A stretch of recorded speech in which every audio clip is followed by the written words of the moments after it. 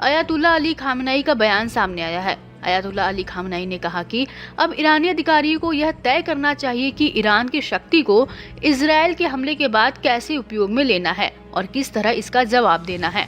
वहीं इजरायली हमले के बाद अमेरिका ने कहा कि ईरान अब इस हमले का जवाब न दे, इससे स्थिति और ज्यादा बिगड़ सकती है। हालांकि ईरान का कहना है कि वह अपने लोगों और देश का बचाव करेगा और इसका उसे पूरा अधिकार है। फिलहाल ईरान ने जवाबी कार्रवाई को लेकर स्पष्ट जानकारी नहीं दी है।